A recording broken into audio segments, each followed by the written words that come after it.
Hey, you're watching Vinyl for Miles, your best resource for music, gear, and vinyl reviews. Today is our holiday episode. Stick around.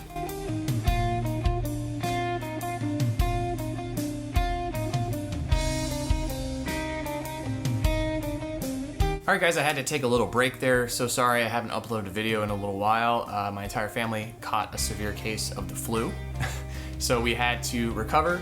We're feeling a little better now. I'm good enough to record a video, and I just started my first day of vacation for the holiday season. So I have some time to do some more content. Today, I wanted to do a cool holiday episode, show you some of my favorite holiday Christmas albums that I own, and some ones that you can get on Spotify or iTunes, some cool top picks. I also wanted to offer a quick list of items for beginners. For the holiday season, if you know somebody who wants a turntable for Christmas, I have some really cool models I wanted to suggest, and I have entry level and mid level. I'm not going to go into advanced because that's a whole other video in itself. Also, I have some ideas for stocking stuffers. So let's kick off the video with some of my favorite Christmas albums that we have in our collection. So the ones I'm going to talk about are stuff we actually listen to, and I wanted to kick this off with my favorite album of 2019 for Christmas albums, that is. And it is going to be Robbie Williams' The Christmas Present. I just got this in. I actually had to order it from England, where his shop is. Luckily, I got it in about 5 days. It came through customs, no problem. So Robbie Williams, he's been around for a long time. He's a European, pop singer. I guess you could say he's comparable to people like Michael Bublé. I've known about him for quite a while.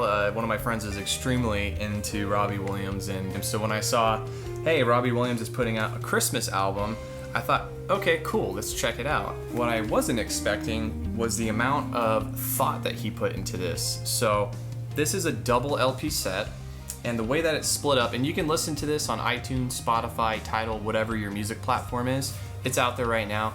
Take a look. But the way that he split the album is Christmas Past and Christmas Future. So it's a double LP, and when you open it up, both of the discs say A and B because it's technically two albums. Christmas Past, which has a lot of classics on it, his versions of it. Then at the very end, he has like a sign-off saying like Happy Holidays and Merry Christmas to you guys, and that's for Christmas Past. And then Christmas Future, there's a lot more like originals on here. It's more upbeat, sounds more like a pop album compared to the other ones here, like less horns, stuff like that. But there are some notable musicians on here. We have Jamie Cullum. Yeah, obviously Rod Stewart is a huge feature on here. And some other people, which really make this album worth listening to. It's really long too. So you're getting a lot of content. I think there's 24 tracks total. And yeah, there's some really cool Christmas art on it, which is Robbie Williams in this like Christmas town. And it's a mixture of real photography and painting, which I love. It's a very classic album cover. And then on the inside, again, another painting that they rendered. It comes with, like I mentioned, it's a double LP, and that's about it. It doesn't come with any inserts or anything. All my Christmas albums are all on black, so I'm not gonna, pull out the record and show you guys because it's just black. It's nothing surprising. All right, the next album in our holiday collection that's been getting a little rotation this year is John Williams. What's wrong with me? Is John Legend, A Legendary Christmas. This came out in 2018. We got this last year, but we actually got it after Christmas. For some reason, there was a delay, so this is the first time we've put a lot of listening into this album. Obviously, he's copying like Bing Crosby here with the classic album cover, which you get John Legend. Then on the inside, it's some really cool kind of 50s, 60s style photography. And then on the back, he has his family. So what's cool about this John Legend album is he incorporates his family into all the photography, and he even gives you the backstory about how he recorded this, why he recorded it. Oh, here's some more photos of him and his family. On the back, you have all the credits for each song, where they recorded, how they were recorded. Nice picture of John and Chrissy here, and nice profile shot with probably one of the coolest jackets I've ever seen. There's a bunch of angels on here. You could wear this for Christmas, or you could wear it for Valentine's Day.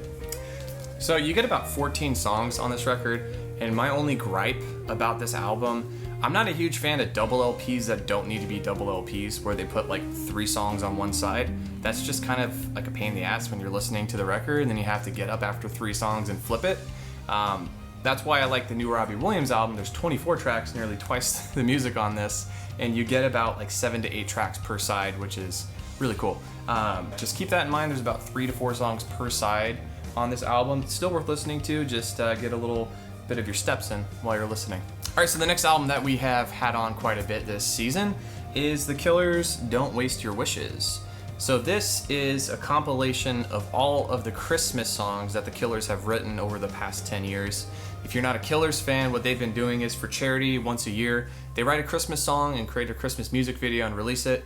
What's interesting about the Killers is their Christmas songs are freaking really weird. They're not your typical like deck the halls, you know what I mean? They're original songs like Don't Shoot Me Santa, there's some more on here. Happy Birthday Guadalupe, Cowboys Christmas Ball, I Feel It in My Bones, Christmas in LA. It's just a very interesting collection. I guess it's an eclectic collection of Christmas songs. It's not for everybody, and it does not sound like typical Killers on half of these. They're very, well, I mean, it sounds like the Killers, but it's not like you're buying Sam's Town or something like that. So keep that in mind. This was in very, very limited production runs. I was lucky enough to snag this. Again, this actually came in January of 2019 because it was delayed. So another record here that I got after Christmas last year that we've been listening to a lot. There are some guest musicians on this. One that I think was an amazing collaboration is the Dawes song, Christmas in LA. Dawes is another band that I'm super into. They're kind of like folk-inspired alternative music. Elton John, yeah, you got an Elton John song here. This is pretty cool. And then Jimmy Kimmel is on one of these. Joel the Lump of Coal, which I think they made a music video for the Jimmy Kimmel Show, which explains why he's on there. So if you want to check out this Christmas album, if they still have new copies, it says right here, proceeds from the sale go to help fight AIDS in Africa for the RED initiative, which I don't know if you guys have seen before, but like iPhone or Apple did a bunch of RED iPhones and MacBooks a few years ago for the same charity. So The Killers, Don't Waste Your Wishes. It's a double LP on black. All right, so the next album that we've had for a long time and is played every year, probably overplayed every year, is Michael Bublé's Christmas.